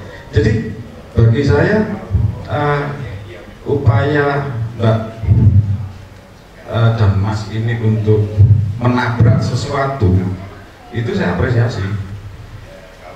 Dari sisi tampilan ada tabrakannya gitu. Ada dari sisi konten ada tabrakannya gitu. Nah, secelaka apakah tabrakannya itu bagi saya penasaran di situ gitu. Jadi apa ya? Kalau saya tarik ke diri saya punya standar nilai sebagaimana generasi saya yang sekitar itu, saya dunia kuliah saya zamannya itu gadget tidak ada dan sebagainya. Saya di usia sini baru menghadapi revolusi digital dan sebagainya. Nah, berbeda jauh psikologinya dengan panjenengan yang hadir menjadi manusia dewasa pada era revolusi digital. Ya enggak? Nah, ini kan konflik-konflik psikologi dari pembaca yang memang mungkin mau dimainkan oleh dua orang ini, tapi ada persoalan yang tidak sempurna di sana, harus diakui dong, gitu kan? Ada yang kedepannya harus menarik sekali di situ gitu loh. Gaya-gaya kan untuk aneh gitu, apa ya? Saya nggak banyak memahami gitu loh. Gaya-gaya tampilan visual, gaya apa yang kekinian muncul ini kayak nabrak-nabrak nilai-nilai yang sudah pakem jadi mainstream kita gitu di zaman era itu. Kira-kira gitu. Terima kasih. Itu pernah ya? Sore ini mungkin bisa komen itu.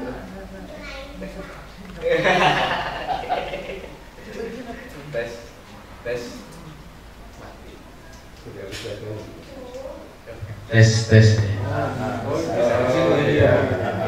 Pusatnya. Saya kira jamnya udah habis. Sedikit dari saya maksudnya itu sekarang generasi cucu saya kan baru lulus nih, lulus. Dia di animasi, anime. Itu nggak ngerti saya. Kok gambarnya kan kuliah mahal. Gambarnya seperti ini ya. Yang dibilang ya memang ini sekarang ya. Dan itu laku. Saya, kok bisa ya gambar seperti ini laku? Kalau zamanku mesti nggak nyampe. Jadi udah visual anak-anak sekarang ini beda dengan visual kita dulu. Saya kan mengalami zaman mesin ketik, rekaman suara mesin ketik IBM, kemudian komputer, kemudian sekarang gadget, bisa lah ngikutin kan. Tapi ini tiba-tiba cucu saya kan udah generasi native digital, beda.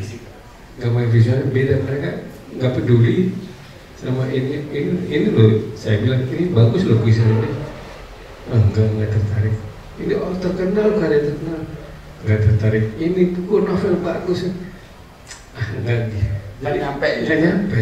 Jadi memang gap yang luar biasa. Nah, itu nih adik ini yang sekarang melihat. Nah, mungkin Randy ini secara tidak langsung mencoba, karena kita hidup di dalam 3 generasi, 4 generasi, menguraikan ini, menarasikan ini melalui ini. Jadi mungkin foto harusnya clean, karena foto berbicara sendiri, satu gambar bercerita 1000 kata. Itu yang saya pahami ketika tahun 80 saya bikin majalah berita. Tapi ditabraknya, oh ya udah, mungkin ada yang bisa memahami itu pasti gitu. Dan cucu saya bilang nggak apa-apa seperti itu. Ya kira itu aja. Jadi memang menarik mas, kita mencoba memahami apa yang ditabrak, bahwa secara teknis, kualitatif harus bagus, sesuai dengan ini memang dari sisi pencetakan. Ya hitam putihnya seperti itu. Eksekusi akhir lah. Eksekusinya memang pilihan font juga. Dicetak, di font dan ya memang itu ada, karena ini kan foto cover ini kan dari handphone mas. Udah dicoba tuh saya naikin berapa kali, udah jadi pecah, tapi ya udah seperti itu aja, nggak apa-apa. Oke, pecahkan, oke nggak apa-apa, dan penerbitnya nggak apa-apa, ya udah go, gitu. Mas dosen, ibu mau ngomong.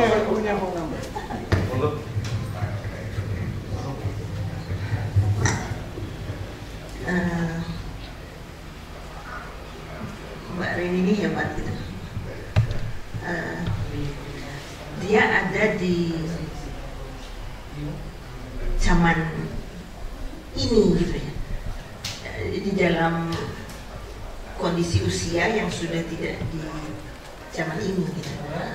Karena kita sudah sampai di era kontemporer ya. Jadi di dalam seni rupa pun juga begitu gitu. Artinya estetikanya sudah berbeda. ketika Mbak Reni menulis Rainbow Cake itu saya agak ini sudah kontemporer ini karena tidak seperti novel-novel zaman-zaman dahulu atau kebanyakan gitu. Berani orang ini gitu ya. Saya seperti itu. Apalagi ada gambar di situ ya, ada gambar-gambar. Kemudian yang terakhir yang lagi diselesaikan yang apa namanya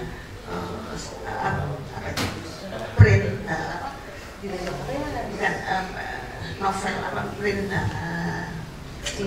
bukan yang tadi yang ini apa Jejak Cinta yang belum selesai. ya saya udah yang apa namanya ada foto tapi ada seperti komik gitu ya. yang komik yang ini Grafis. Jejak Cinta sambil gambar. Kalau dulu yang namanya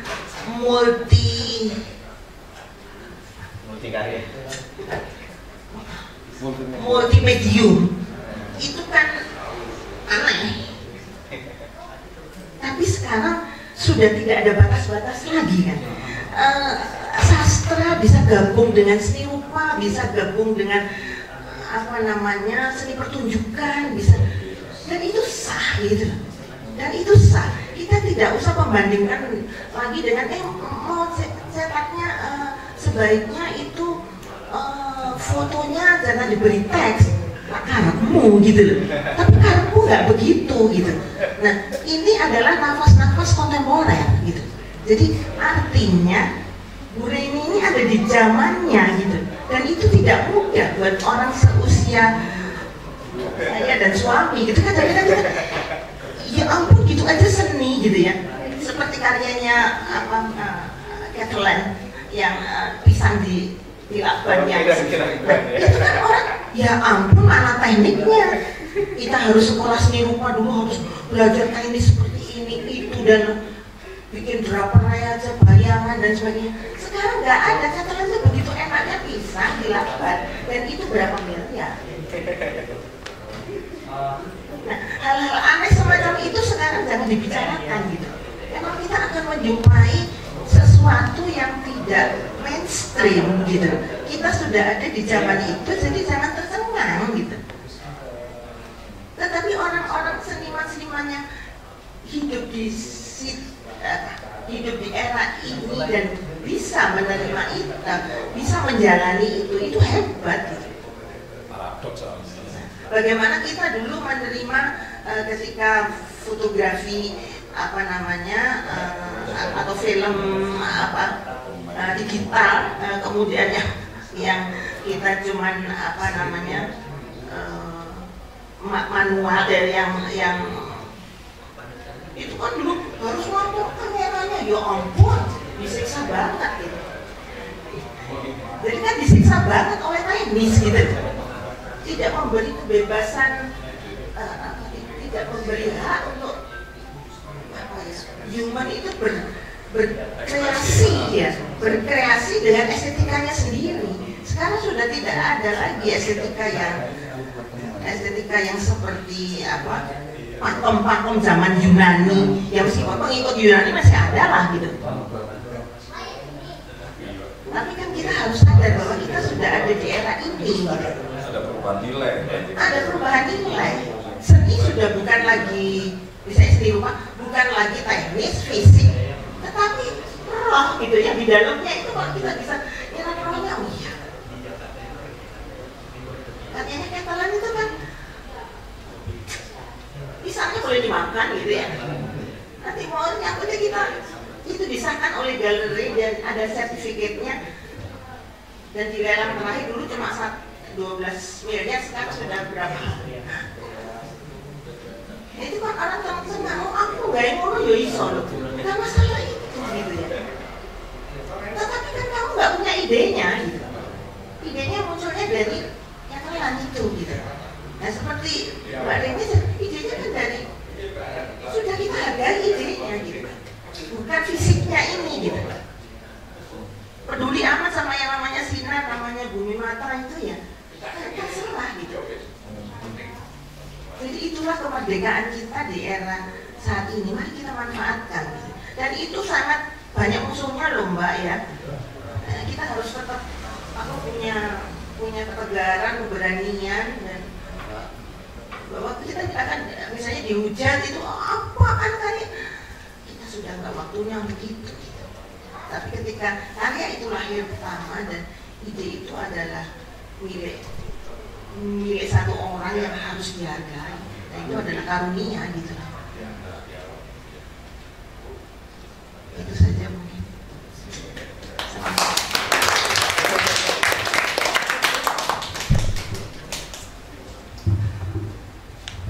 Jadi semakin larut semakin seru ya. Tapi saya coba kembali ke saya tadi. Saya setuju Bunda, memang Mbak Raini mungkin kata Mas Ovan tadi baby boomers ya Mas ya. Apakah benar demikian? Saya nggak tahu. Tapi nggak bicara umur ya kalau saya perempuan. Makanya saya nggak berani. Ya maaf Mbak Raini. Jadi saya nggak pernah nanya perempuan umur berapa. Nah tapi melihat latar belakang Mas Norka dan Mbak Raini yang kisah cintanya mungkin dimulai di Paris. Barangkali Prancis sendiri kan banyak karya-karya yang luar biasa ya Mbak ya. Jadi dengan sehari-harinya ketemu banyak karya yang luar biasa, yang nggak mainstream dan segala macam, mungkin dari sana ya. Nah dalam novel atau dalam cerita pendek barangkali tidak seperti yang apa orang biasa lakukan. Itu satu. Dan yang kedua tadi yang saya tadi itu hanya menanggapi soal cover. Ya maafkan saya kalau tadi itu berupa saran, barangkali dibuat yang membuat orang penasaran. Tapi overall itu warna bagus, fontnya juga oke.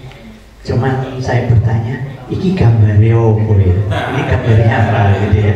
Tapi melihat latar belakang yang Mas Norka cerita sambil ngelamun di Sanur ya, Mbak Raini itu, ya jadi itu nancep ya, akhirnya muncul itu dalam ceritanya.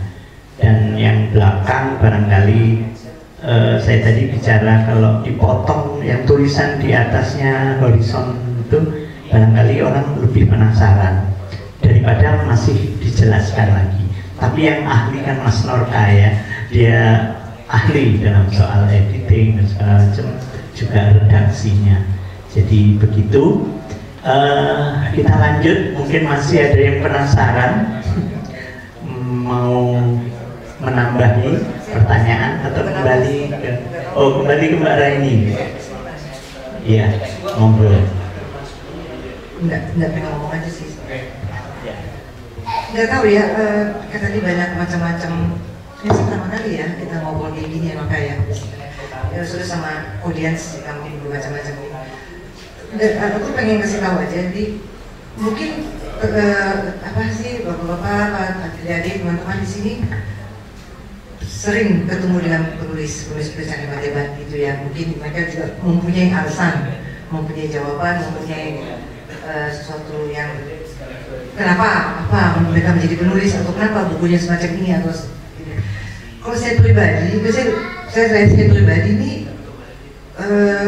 gak ada maksud ya dari dulu, mungkin yang paling tahu dan Norka untuk aneh-anehkan atau biar apa gitu ya, nggak pernah. Jadi memang apa yang saya rasakan itu yang pengen saya bicarakan atau bikin saya tulis gitu ya. Mau itu tahu-taunya kok nggak sesuai umur misalnya nih ya, misalnya nih ya, dan asal tahu aja saya sampai umur sekian ini saya baru udah pandemi kita ya 20, saya main TikTok loh. TikTok tuh bukan main ini, saya joget TikTok loh. Coba 67 tahun, saya 24 tahun juga, saya joget TikTok kayak gitu rutin 2 jam satu hari. Satu hari 2 jam tiap hari. Itu saya bilang tuh workout alay, saya selalu pasang gitu ya Mbak Ina ya. Hari ini aku workout baik 2 jam, itu kalau saya lagi fit ya, itu 2 jam satu hari. Tadinya sih memang olahraga biasa, tapi saya tidak posting. Nah, tapi sejak pandemi ya semangat ya saya posting. Nah kayak gitu tuh apa coba? Aku nggak tahu itu apa gitu. Tapi mungkin netizen di situ nggak pengen tahu lah, mungkin ya biasa aja orang. Kalau misalnya mereka bilang aku disuruh, pasti sebenarnya nggak ada yang tanya. Cuma bukan teman-teman sih pasti gila kali. Dan saya post di Facebook juga. Saya post di Facebook juga. Nah ini memang ada pengaruh. Ini ada pengaruh, bukan pengaruh sih, ada hubungannya dengan ini. Kenapa saya fase banget, ya kan?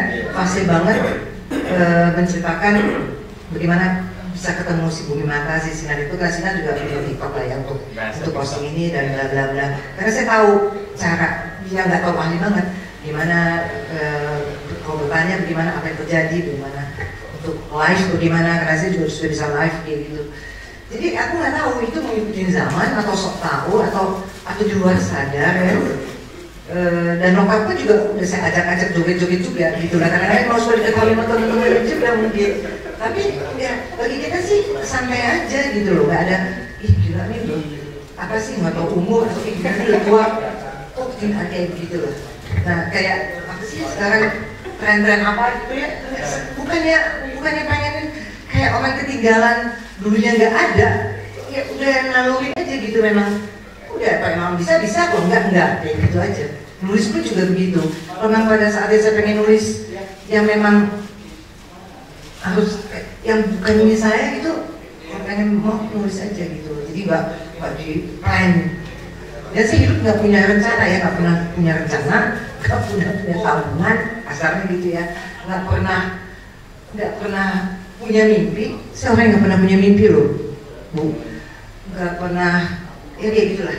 Jadi ya mungkin jadi terbentuk di gaya saya menulis yang kayak biasa-biasa ini sih, macam itu sih. Mau nambahin? Ada kata lain? Mas Nona mau nambahin? Yang lain kadang-kadang masih penasaran ya, karena tambah malam tambah seru. Oh iya, cerita sedikit kembali ke Mbak Raini dan Mas Norka. Tadi pagi itu datangnya subuh, tapi baru dapat kamar jam 2 siang. Jadi ya saya nggak tahu persisnya apa sudah istirahat dengan betul atau memang ya kalau lihat TikToknya beliau-beliau ini semangatnya tinggi ya, sehat dan bersemangat. Jadi saya pikir ya nggak masalah ya kalau acara ini mungkin masih ada yang penasaran dan terus. Tapi kalau enggak ya terserah. Monggo Mas Isrofi mungkin sekalian untuk menutup juga ya terkait dengan ini. Saya rasa apa yang kita bincangkan malam ini itu merupakan, kalau istilah dalam dunia sejarah itu zeitgeist, jiwa zaman, di mana buku ini merupakan keajaiban karena bisa merepresentasikan jiwa zaman pada saat ini yang ditulis oleh pada generasi yang jauh sebelum lampau.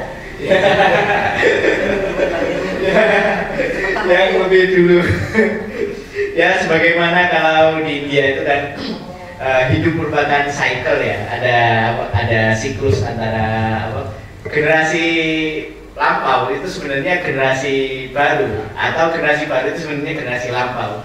Tapi dari situlah kita bisa melihat bahwa jiwa zaman itu merupakan hal yang unik dan luar biasa bagi orang-orang yang mampu menembusnya. Dan itulah yang perlu saya katakan bahwa novel ini layak untuk dibaca. Mungkin itu, terima kasih. Selamat untuk kemunculannya. Mungkin itu dari saya, Pak Wakil. Mungkin itu, terima kasih. Boleh disebutkan harga novelnya, dan Ibu dan Mbak ya, Mbak Raini.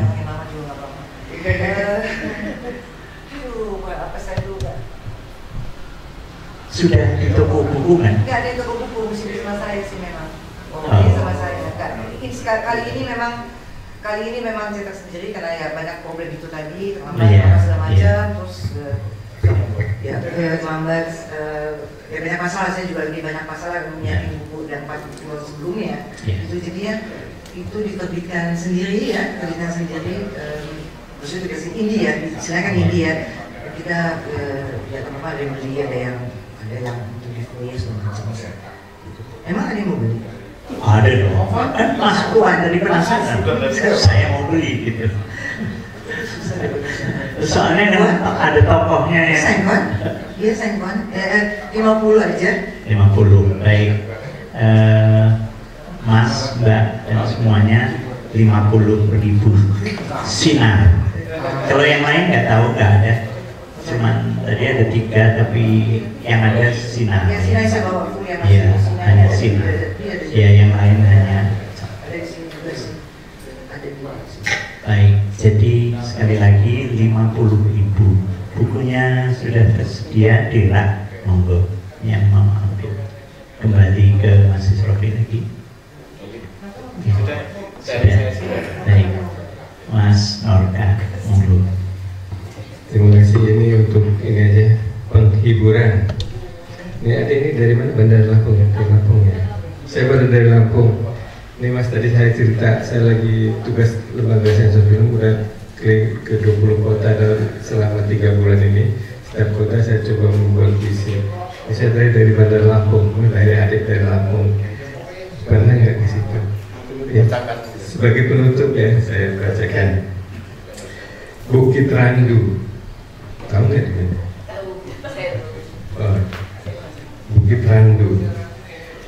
Bukit Randu sudah lama menanam rindu. Ketika kita sarapan di Holiday Inn, ditemani secangkir Arabica, sementara peluit kereta melengking di stasiun Bandar Lampung, membawa bayang cinta dan hati kita ke Raja Basa. Bukit Randu sudah lama merawat rindu, tempat kita naungkan cinta dari waktu ke waktu, membuah kapas, menerbang kenangan ke angkasa, dan sabda langit meminta cinta yang tak terputus.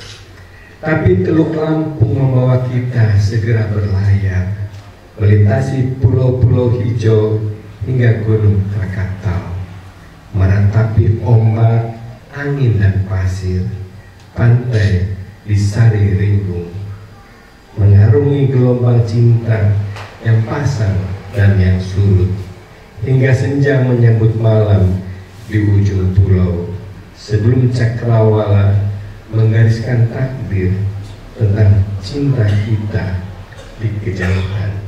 Terima kasih.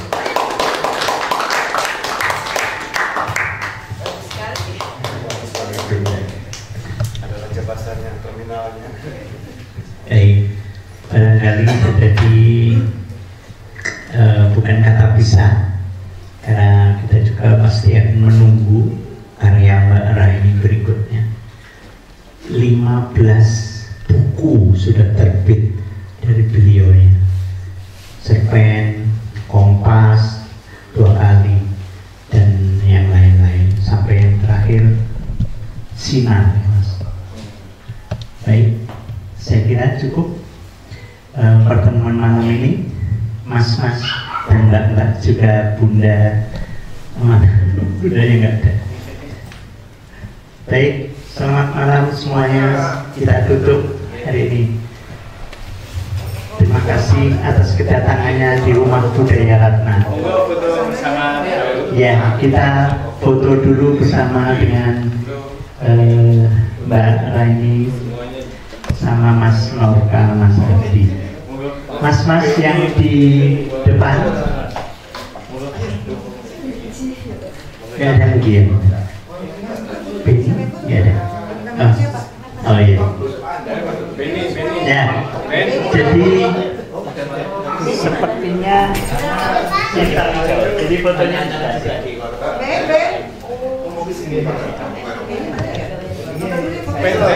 Mas Padani, Foto bersama semua.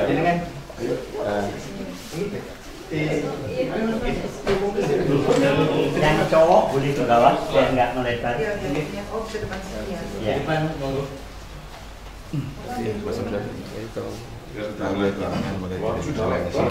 sedikit Pak.